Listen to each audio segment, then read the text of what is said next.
for all artists, it is so much more important to focus on the music, to put 99% of your effort into making good music before you start worrying about social media. You can only sidestep the music for so long until it comes back to bite you.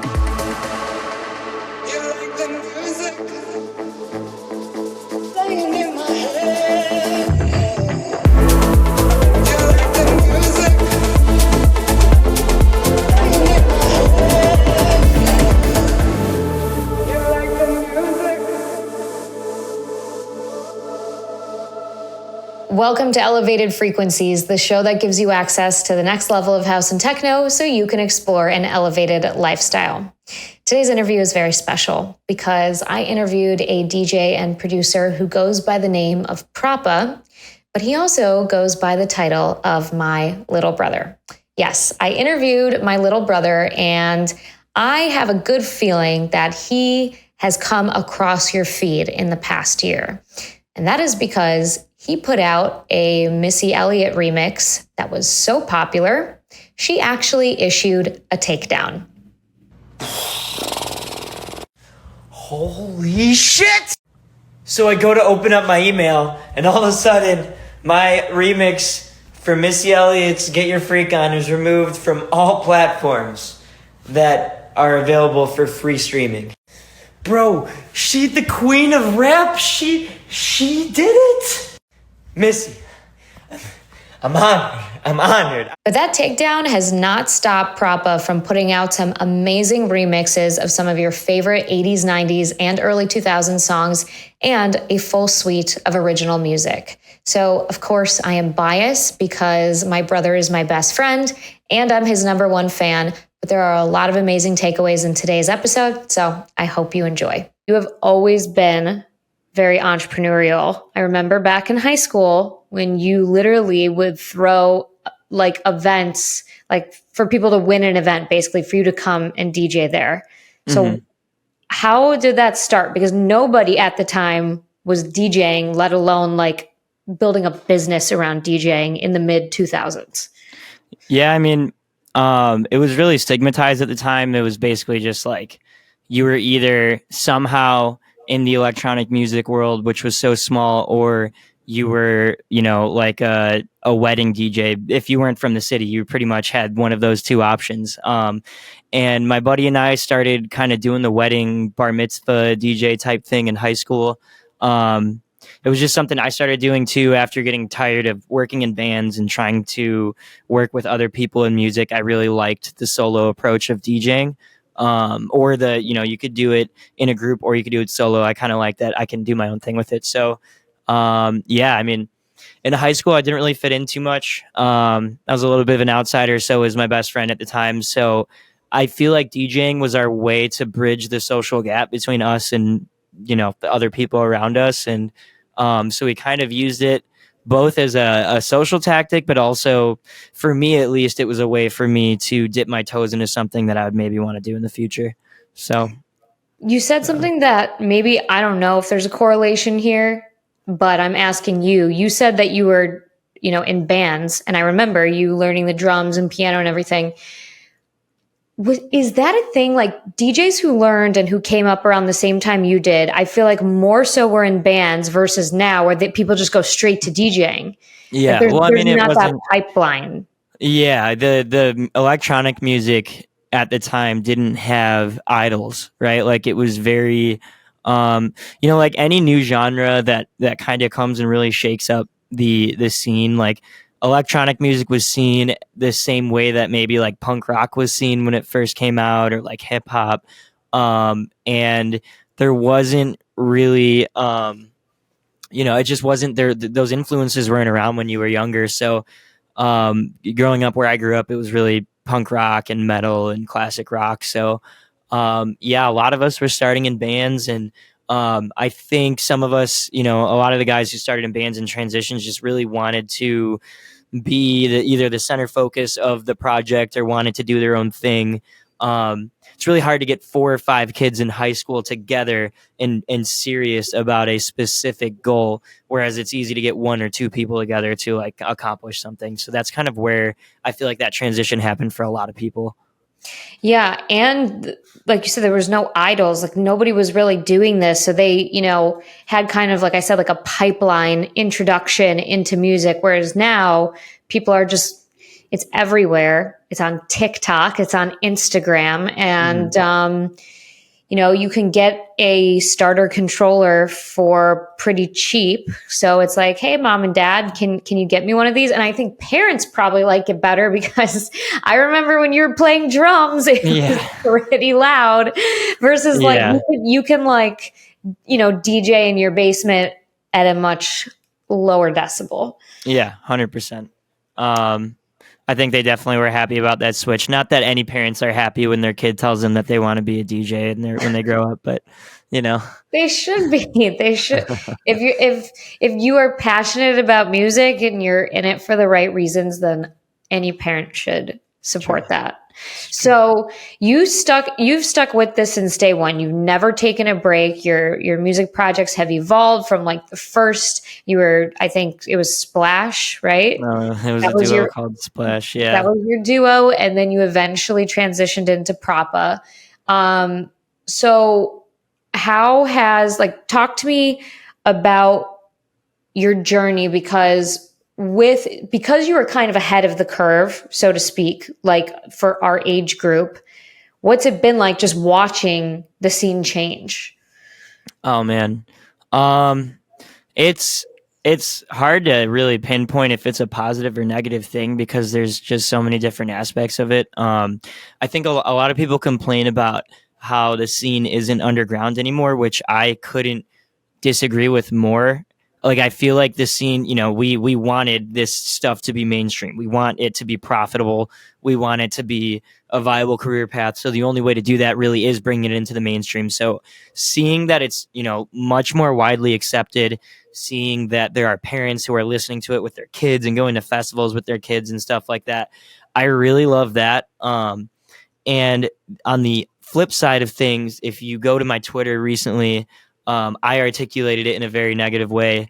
But other large DJs agreed with me on my tweet, and then have also a bunch of other large DJs have articulated it in a much better way than me on Twitter about how this most recent push for us to become not only musicians but also like social media actors is becoming extremely toxic for the career path as a whole. It's you're no longer focused on the music these days entirely because you can't be 100% music focused. You have to be focused on a social media marketing campaign or like a visual angle that you're taking or some kind of gimmick approach. And so there's positive and negatives that go into it. I think that the funny thing is the two things I listed, the positive and negative, are actually direct results of each other, right? So like because of the now kind of fake social media stuff that's going on with music production, all these new people are being brought into it. But because all these new people which is a good thing, but all these people are being brought into it, and there's more of the social media BS, which is a bad thing. So it's really hard to say whether the state of electronic music is better or worse than it used to be. But I do love that so many more people are like interested. Even people are looking to learn. As a teacher, it makes me really happy that like people are definitely excited about it. So yeah. Yeah, I mean that complaint and observation is valid in every creative industry. Not even just creative industries, all industries. You have to be an expert at your craft, and then you have to be an expert at marketing it. And I think a lot of people still think that like social media is just you make a post and you post it and like 500 people are going to see it. Like it's not like the old days where it was just the wild west of the internet. Like there's so many strategies and tactics that go into it now that constantly change, and a lot of it's pay to play. However, that being said, you really have nailed the content game, and that is, I think, you can attribute a lot of your success to that. It's not just that you have good music, it's that you have very creative content. And many people have approached me and said that about you. So are you just playing the game, or Yeah, I like mean, where does that come from? You're not exactly like resisting, I'll put it that way. I mean, I definitely resisted for a long time. It took me until my Missy Elliott remix last year. Was that last year? It took me until my Missy Elliott. Gosh, was that two, last year? 2 years ago, 2021. No. Yeah, it could have been 2021. Yeah. Yeah. Wow, time flies. Up until that point, though, I mean, I was very anti social media. I would make a post a week, and I wouldn't get great engagement. And it's so weird to think back to a time where I didn't see the importance in it. I mean, and maybe that's just because I do think for all artists, it is so much more important to focus on the music, to put 99% of your effort into making good music before you start worrying about social media. Because the social media, you can only sidestep the music for so long until it comes back to bite you. You can sidestep the social media for as long as you want. Everyone's still going to think you're a great producer. So at the end of the day, that's what it comes down to. But yeah, I mean, up until the Missy Elliott remix, I really didn't want to do the social media thing. I play the game. I don't necessarily play the game as at by the rules. If you look at my TikTok, I definitely satirically play the game. I do like to make fun of the game while I'm playing the game, Mhm. in order to kind of get my worth out of it. So, I've found that that's maybe the only way for me to be motivated to play the game is to find new ways to clown the game while I'm playing it. And I think that more artists, one of my favorite guys doing it right now is a guy I was on a remix EP for Bijou with. His name's All Talk. Oh my gosh, he makes the funniest content that just absolutely, he makes those videos. You know how people are like, these two songs together in the club would be amazing, and they'll just like play like a pre-made mix. Well, he'll do it, but it'll be horrible, and like it'll Oh, just like every video is increasingly worse. And I that's just think awesome. that's so fantastic that we, because it doesn't take any effort to make those videos. The only effort is in coming with up with the idea, Like the right? worst songs ever. Yeah. Yeah. So that's the way I am starting to kind of try to play the game a little bit. You obviously still have to be like, hey, this is my song, whatever. But and if you go to my TikTok, when I released my most recent track, I was very satirical with my promotions for it. Like you can't just post a video of you eating Cheez-Its to promote your song, but that's exactly what I did. Stuff Okay, like well, that. wait, you're saying that it's low effort, but it's not, because you still have to have the creative brain, and what you're doing is like making it actually easier for yourself. But it's the thinking that, what I'm trying to say is, you have to think of the creative thing to get to that point, and then it's easier for yourself. You're not like implementing this huge strategy and budget or whatever. Yeah, it's But conditioned still, thinking. I it think it's just is. like it's when you, because I have students, I teach lessons part time for music production. I have students who are so afraid to make content, and I try to tell them like you just have to start, because if you don't Mhm. start, you're never going to. It's just like anything else. You get conditioned to think as a content creator eventually. So I can't help it. I look for like, I see opportunities and what I can make content with in my everyday life, and I try to capitalize on them and make it as easy as possible. But that's conditioned thinking. It's not just something where, you've never made content before. All of a sudden you have an idea for some content. Like it doesn't just come out of nowhere. A lot of these creators who are big on TikTok too, you can scroll back to their, early days, and they have those 200, 300 view videos that weren't funny at all or weren't interesting at all. Okay, Um, wait. That's a really good tip. So you said that you go about your day and you think of things that are just already in your routine that can be turned into content. For sure. Yeah. I mean, like brushing my teeth. Yeah, like I had a video like, hi, I'm a house DJ and this is how I brush my teeth. And I just did a video of me brushing my teeth. And I mean, just stuff like that. That's really smart. So I think that that's a really good actionable tip somebody could take if they're trying to make content, not just DJs, but anybody. Think about what you're already doing and how, because people want relatable stuff anyway. And if it's funny, that's a bonus. Yeah. I mean, like, I think one of the other things is like you see a lot of people take themselves too seriously on social media too. And I feel like we just need to there was an era when electronic music first got big where it was so robotic, right? And it was on purpose. It was by design. The big Swedish DJs, the big Amsterdam DJs coming out, and they were very, hey guys, my new track is out on blah blah blah records, and it was Mhm. all very robotic by design. And I think there was a little era there where we started to loosen up with Vine and stuff like that, where we stopped taking ourselves so seriously for a little bit. Yeah. Especially when like trap music first got big and stuff. And I'm starting to feel like with the current content push, like people are getting so robotic again, point their finger up in the air. This track is the biggest song of what, it's just like, it's Yeah. so robotic. So I feel like anything we can possibly do to just like inject some personality into our doom scrolling is just going to do good for all of us as viewers and as creators. Yeah, yeah, that's so true. I think people resort back to that because it's easy and because it's like formulaic, like you're saying, Mhm. robotic. It's literally fitting a social media algorithm.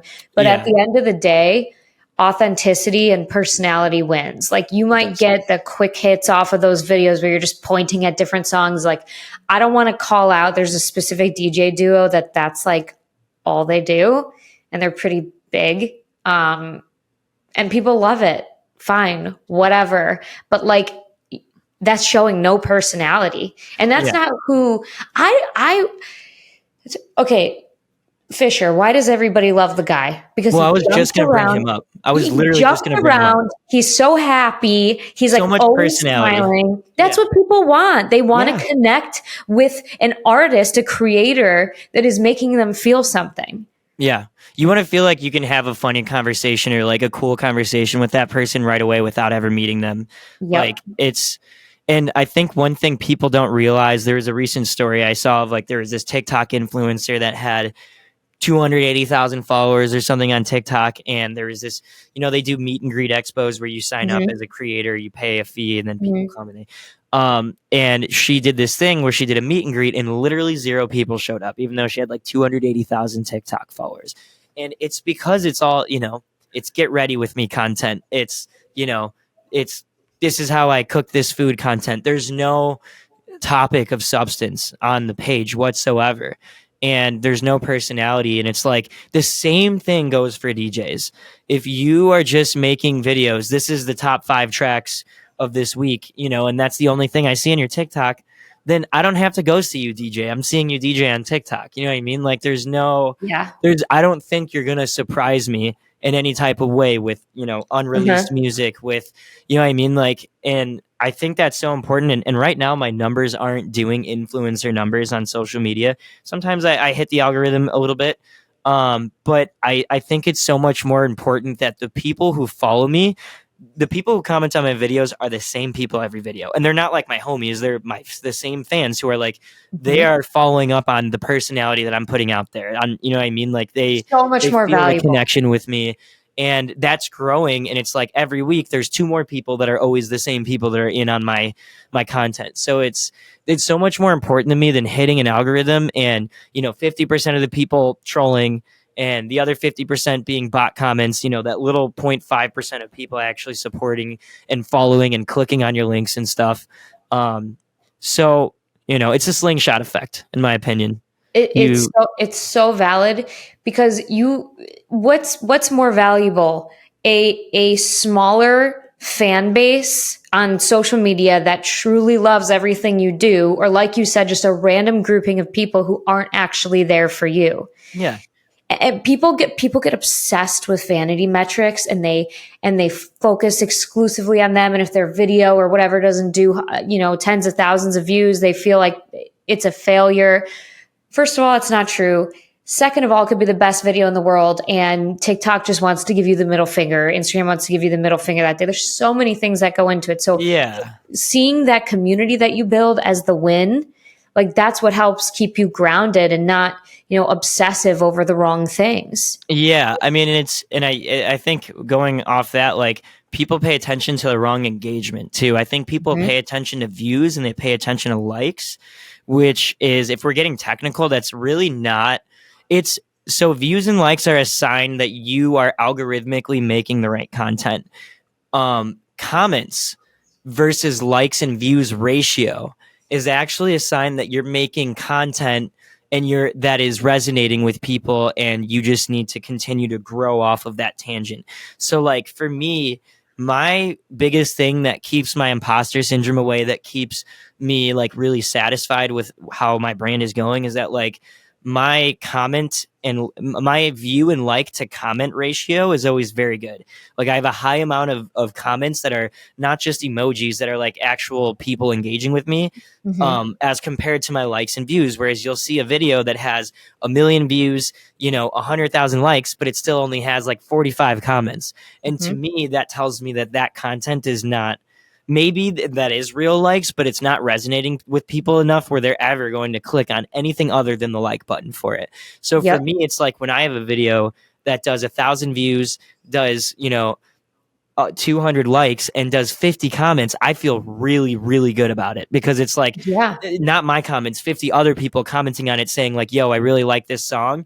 Because you could see that same number of views and likes with 2 comments on videos. And like when you have to create content that gets people engaging with your page constantly, like Mm-hmm. Mm-hmm. not just liking it, like constantly clicking on your videos, commenting, clicking on your short links, stuff like that. Yeah, because anyone can mindlessly scroll and just like a bunch of things, but taking the extra I do step, that. same, Yeah. taking the extra step to comment means they actually give a shit. Uh-huh. And two points I want to make. You make a great point about like the way we need to be looking at metrics differently now. Like I think about that as somebody who works in marketing, that it's almost like it's more of a challenge now to marketers and people who are creating content, because it's like, yeah, you could get all of these likes and all of these views, but what does that mean at the end of the day? And I'm looking for a social media manager right now. So thank you, because now that's going to be a criteria in who I hire. Yeah, like And what metrics are important to you when you're like looking at how to grow a page? It's like definitely. so important. And also, one thing that I've found that is in my realm, because I'm doing a lot of like knowledge on mindset, mindset education, manifestation, entrepreneurship, that sort of thing. I will get videos with like 50 likes, okay, and like that couple thousand views, but that shit has like 90 to 100 saves. Yeah. And that is how I know. I'm like, okay, this content slaps. Nobody Yeah. can see that it had these saves, whatever. I don't look cool, but people are saving this because they want to come back to it later to implement the knowledge that I just offered to them. Yeah, dude, it's always those ratios that you have to pay attention to, because like there's a huge difference in your ability to get eyes on something and your ability to convert those eyes into fans, followers, you Mm-hmm. know, substance. And yeah, I think, that goes to any artist who's like putting out music. SoundCloud is such a great way to gauge those metrics, because, like I have remixes that get 100,000 views, and they'll get 12,000 likes and, whatever amount of comments. And then I'll get remixes that have 5,000 views, but the same exact or higher ratio of comments and likes. And that Mm-hmm. tells me that like my fans still care the same amount. Like the music is still at the same level. It just doesn't, it's not popular music. It's not hit music. You know what I mean? So you can really Right. kind of get an idea of if you're going down the right path with your sound, or, if your fans are still engaging with it. But yeah, I mean, it's a long tangent, but Well, yeah. And to just wrap this up, it really is just don't focus on the vanity metrics. You really have to think about what's important to you as a creator. And, it's each situation's unique now. We know social media isn't a one size fits all. yep. The Going back a little bit, because this reminds me of a post that you caught a little bit of heat for, but I loved it. We're talking about DJs that don't have personalities. You're not even going to remember this one. This one's from like a while ago. You're talking about DJs that don't have personalities, and you hate when DJs just stand there while they're Oh playing. yeah. You remember that one? Yeah, I don't understand why I got heat for that. It was a personal Facebook post, and some DJs got mad.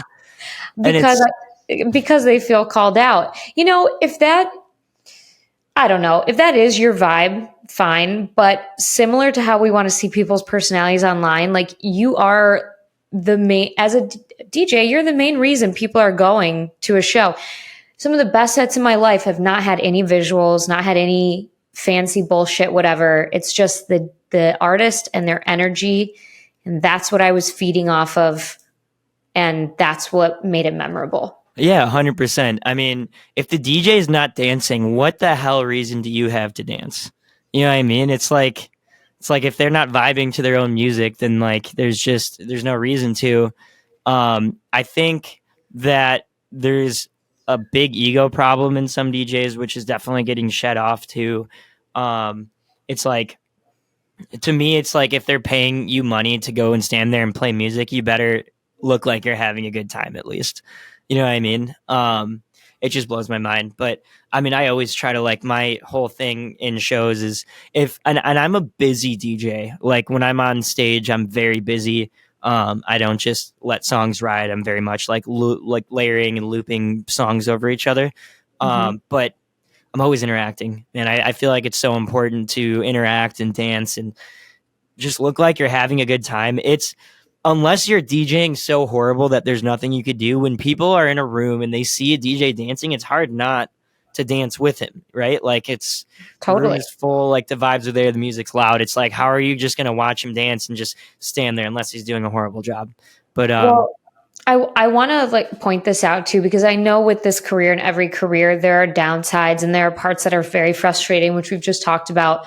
But I think that as the artist, dancing and having a good time shows that you are grateful for the opportunity, because it really is such a cool career. You have the responsibility to make people's nights better. People come to see you, and like everybody feeds off of that energy. Like it shows me that you are literally grateful. Everybody wants that, you know. You want to see a mhm. DJ up there who's not too big for their britches and is, you know, too cool, whatever. Like that gratitude is just, I don't know, makes that person seem more humble and accessible, and you know, you just feel a deeper connection to them. Yeah. And I mean, nobody likes the kind of guy who just sunglasses, doesn't talk to anybody, straight face, no smiles, no time of day for anybody, just in his own world. Nobody likes that, man. Like, I mean, I'm not saying nobody likes the guy in sunglasses. I'm saying nobody likes the whole get up. You know what I Yeah. mean? And I Um, think that those artists get weeded out, yeah, for like sure. eventually. You know what I mean? Like you can't keep a bad attitude in a scene that is still so small. Hmm. You and I have talked about this before off podcast, obviously, about how it's just so off-putting, and people see through that shit. Yeah. It always comes back to bite you too when I've learned, like, luckily in small lessons and small doses, and now I know, and I've seen it happen firsthand, and I've seen people who have it coming for them, like, um, negative interactions and being trying to be the coolest guy in the room, trying to be the best DJ in the room at all times, calling out other DJs when they don't deserve it, stuff like that. It always comes back to bite you no matter what in your career. You always got to be careful how you're talking to people, who you're talking to, and just be happy, wear a smile, and focus on your own success. It's 100%. Anybody who's truly happy with themselves and their trajectory of their career and their life don't need to do that. I've never met somebody who does that who is like truly happy on the inside. So Yeah, it's, no, I mean, it's projection. yeah, and it's wild because, like, dude, I make music full time. It's like the coolest thing I could ever say out loud in the world, you know? So it's like, how can I ever, disrespect anybody that shares that, either that job with me or, like, the passion with me? I don't know. Mhm. But, it's those people get weeded out. And I'd say of all industries, the electronic music industry is probably the most loving and accepting out of, like, all genres. Like, Yes. without a doubt, the nicest people involved, the most accepting, open arms. And that's probably one of the things that's drawn me to it in the first place. There's Yeah. no, like, you don't really get that bully factor. You don't get that, like, you don't belong here factor. Like, you always feel like you belong. You can go to a show by yourself Hmm. and like have a great time, meet people. That's not something that I've ever done because I'm a chicken shit.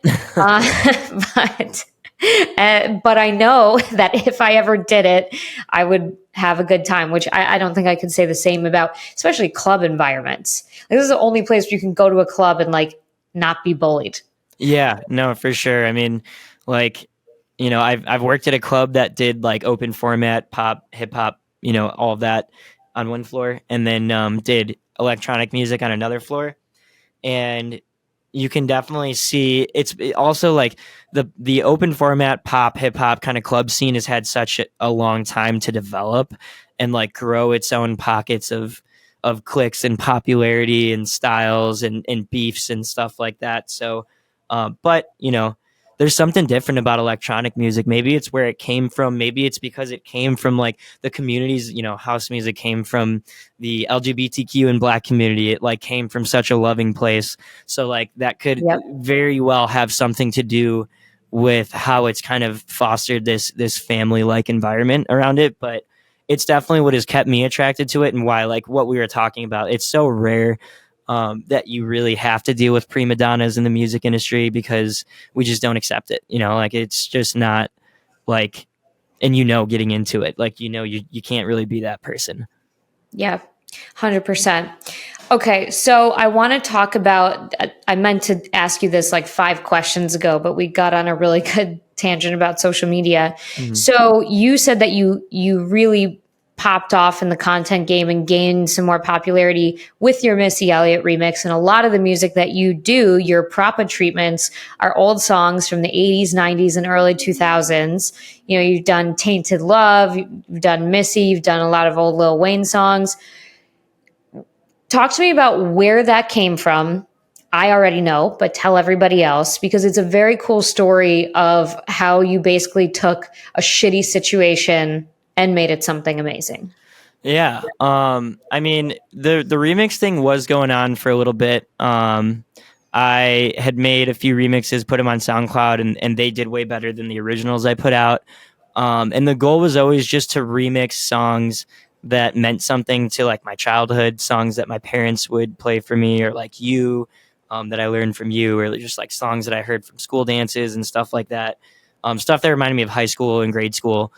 And I was kind of doing it semi consistently. I had a breakup in my life that caused like an emotional charge of like, okay, now I'm gonna like go hard in the remixes.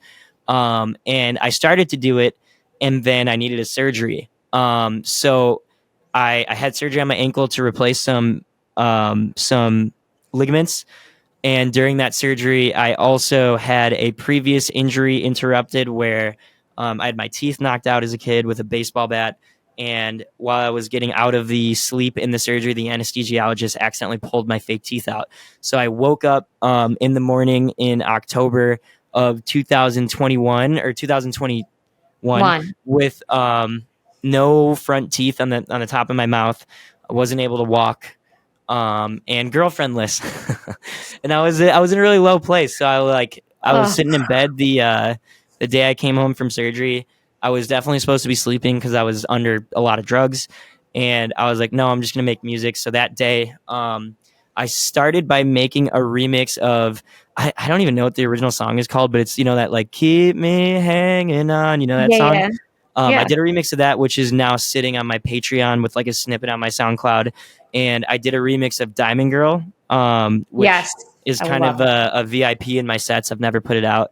But then the next day, I did the Eminem Ass Like That remix. A week later, I did like, and then it became this thing where like almost every other day, I was starting to finishing a new remix.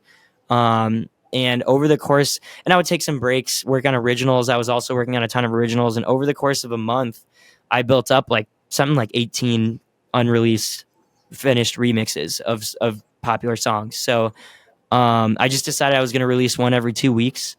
And I started doing that. I got out of surgery. The day I got cleared by my doctor, I I flew. So I went in the morning to the doctor's office, got a clearance note because I was on workers' comp too. I was a bartender at the time. So I needed a doctor to clear me to do anything. Um, got a clearance note, jumped on a plane, and went and played my first ever headlining show in San Diego, because I had started releasing those remixes halfway through my recovery, and they started getting popular online. So I got a booking. And yeah, from there, I kept it up for a solid year. I don't know if you heard that car going by my place.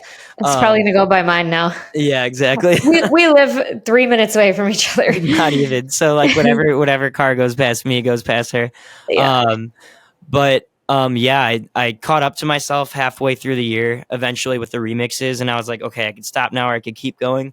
And I decided to keep pushing. So I was like, okay, I just every 2 weeks I got to finish a remix while I was working a full-time bartending job, I was teaching lessons part-time. I was playing a residency every Friday, and I was DJing out of town at least once a month. So it was a lot. It was a really busy year, but it is the reason why I am where I am now. So it's pretty incredible. I mean, again, like you've had that entrepreneurial spirit since you were young, and it's just really come full circle for you.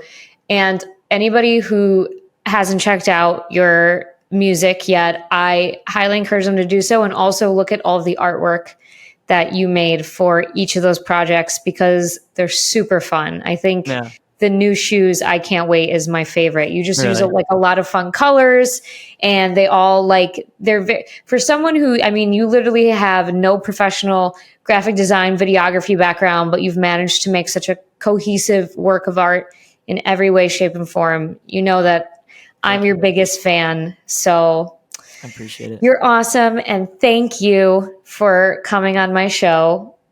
Yeah. It is really fun to do this with my brother. Yeah. Yeah. It's a full circle moment for sure. I hope if you take away anything from today's episode, it's the realization that consistency always wins the race. I've had a front row seat to watching my brother's career blossom from tinkering around on GarageBand in our basement to now headlining festivals and shows. And, his journey, just like many other artists, has not been linear. There's been plenty of setbacks, but his passion for music is the North Star that keeps him going. So whatever you're working on, if you feel like you're not reaching your goal fast enough or you feel frustrated, go back to why you started. Remember your why, because that should be the fuel to push you to keep going.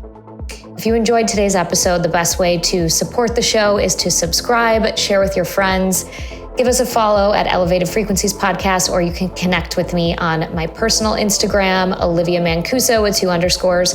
I would love to chat with you about music, mindset, and beyond. I hope you have a great week.